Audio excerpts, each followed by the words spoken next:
Bajo el título de Signatum, la moneda fundida en la antigüedad, el Museo Casa de la Moneda presenta al público español la mejor y más equilibrada colección del mundo de moneda itálica fundida, en la que están representados todos los tipos conocidos de las pesadas y legendarias piezas fundidas de bronce del mundo antiguo. Destaca sobremanera en la colección el conjunto único de lingotes marcados del tipo ramo secco, y en especial del Aes Signatum romano, que justifican por sí solos el dar título a la exposición. La mayoría de las monedas presentes son originarias de la Roma republicana y de los diferentes pueblos del área central de la península itálica, cuyas emisiones del siglo III a.C. se realizaron en asentamientos de Etruria, Umbría, Apulia y en el centro y noreste de Italia. No obstante, la colección también recoge paralelos provenientes de la Magna Grecia, de Sicilia, Córcega, Mar Negro y de la Alejandría tolemaica. En esta irrepetible exposición también se nos presentan los conos monetarios de las sucesivas etapas ponderales del Aes, la unidad monetaria romana por excelencia, es decir, del as grave o libral, del as semilibral y finalmente del as post-semilibral.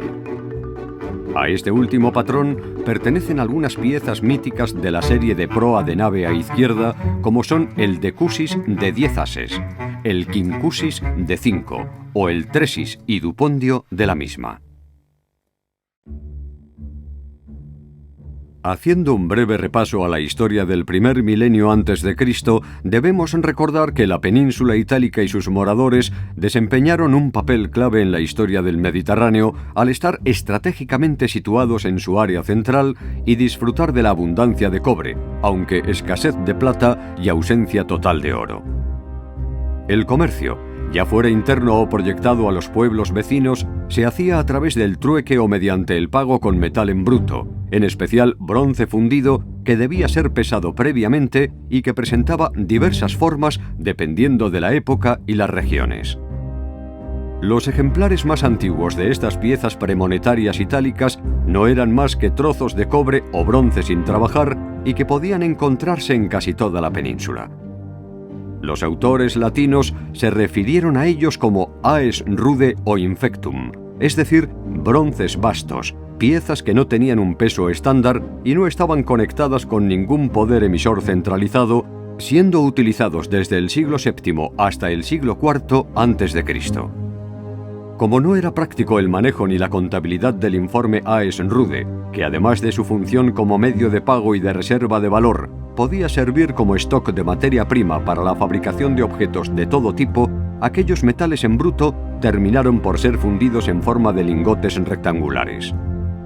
Las primeras barras de este tipo que se utilizaron en Etruria y Umbría entre los siglos VI y V a.C.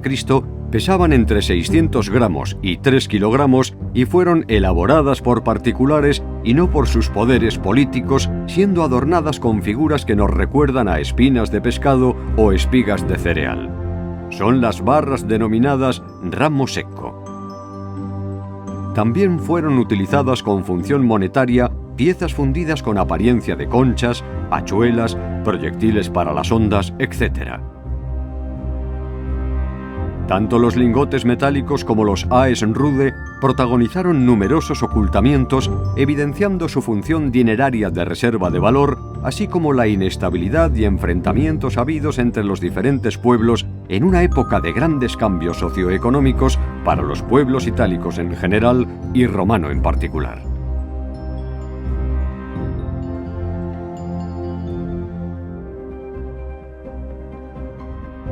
Entre las primeras piezas de bronce fundidas emitidas ya por Roma alrededor del 280 a.C. se encuentran unas placas rectangulares de bronce con figuras en sus superficies que ocasionalmente portan la leyenda Romanum, es decir, de los romanos. Estos lingotes firmados, es decir, signatum, deben ser vistos no como moneda propiamente dicha, sino como placas probablemente fundidas para facilitar el almacenamiento y la distribución ordenada del botín de guerra metálico obtenido por Roma en los enfrentamientos bélicos del periodo que abarca del 275 al 241 a.C., es decir, de la Guerra Pírrica a la Primera Guerra Púnica. Placas que, aunque no son totalmente asimilables al circulante de ese periodo, sí fueron el primer paso para el desarrollo de un sistema monetario propio. Los pesos de los signati completos que nos han llegado rondan entre los 1800 y 1600 gramos, lo cual pudiera indicarnos que fueron destinados a ser piezas con un valor aproximado equivalente a unos 5 ases de patrón liberal. Es habitual encontrar el signatum fragmentado, lo que nos indicaría que se siguió con la costumbre de facilitar los pagos de menor cuantía cortando lingotes en fragmentos más pequeños que circularían como divisores junto a las monedas redondas fundidas de similar valor.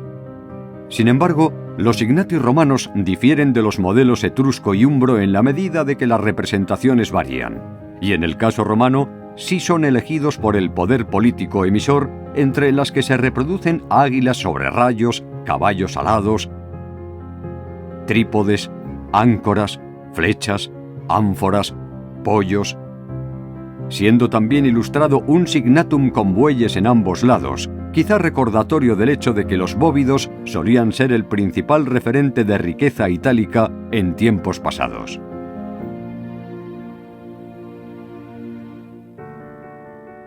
Si bien los romanos llegaron con gran retraso a la creación de un sistema monetario propio, enseguida aplicaron todo su talento organizativo y racionalizador, adoptando la que es considerada la primera moneda auténticamente romana, el aes grave o liberalis. A partir del año 289 a.C. aproximadamente, Roma desarrolló un cono monetario perfecto en torno a su nueva unidad monetaria, con sus múltiplos y divisores, según un sistema duodecimal. Un as equivaldría a 12 uncias u onzas. Grandes piezas redondas fundidas que ocupaban un lugar exacto en la escala ponderal de múltiplos y divisores del aes. Cada moneda lucía una marca de valor de fácil interpretación, sin duda por influencia de algunas cecas sicilianas como himera o acaragas. Las diversas monedas del cono del aes liberalis presentaban un retrato mitológico reconocible y asociable a su valor, y lo que fue el colmo de la modernidad, en algunas series todas las piezas compartían un mismo motivo de reverso, por ejemplo, una rueda o el rostrum, es decir, la proa con espolón de una birreme de guerra romana, que quizás sea el tipo más conocido. Estas monedas pesadas estaban obviamente destinadas a circular en las economías de la Italia central, usuarias del bronce fundido que ahora dominaba Roma. De hecho, fueron ampliamente imitadas en toda Etruria, Umbría, Picenum y la Italia surcentral.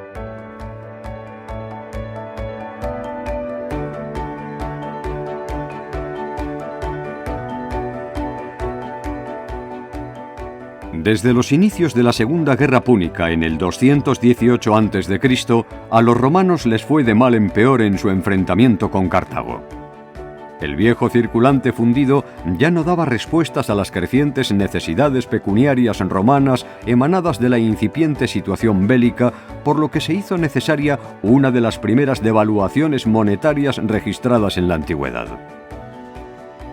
A partir del 217 a.C. hablaremos ya de un sistema semiliberal del as, cuando el peso de la unidad se redujo en un 50%, pasando a ser el mismo que el del semisliberal y, en consecuencia, también disminuyendo el peso de sus divisores. La reducción semiliberal del sistema monetario romano rebajó a la mitad las deudas contraídas en el corazón de los territorios latinos y convirtió en fiduciaria a la moneda de bronce, ya que el valor facial expresado ya no equivalía al del bronce del as del sistema liberal antiguo. Hacia el 214 a.C., Roma se quedó sin plata que acuñar, y el valor de la moneda de bronce entró en caída libre, abandonándose el recientemente adoptado patrón semilibral y estableciéndose uno nuevo que los estudiosos definen como estándar post-semilibral. A esto le siguió el colapso total del sistema monetario romano. Es en este contexto post-semilibral cuando Roma funde por última vez una pieza de bronce de gran tamaño, el citado decusis de la serie de proa de nave a izquierda, la moneda más grande emitida por Roma en toda su historia, que luce la marca de valor de 10 ases como en el denario de plata de igual facial que se acababa de crear. Es importante destacar que el imponente decusis de bronce nos proporciona la primera evidencia de una equivalencia oficial, de base decimal, entre las viejas monedas de cobre y las nuevas piezas de plata que se incorporaron al sistema monetario de la República Romana. La Real Casa de la Moneda y su museo desean hacer pública manifestación de su agradecimiento al propietario de la colección que les mostramos por la oportunidad única que ha posibilitado de que, bajo el título de Signatum, se haya podido exponer en Madrid, en sus salas, este conjunto irrepetible de monedas fundidas protagonistas de un periodo de la historia de la humanidad, del mundo mediterráneo y muy especialmente de la numismática, no siempre adecuadamente conocido por el público español.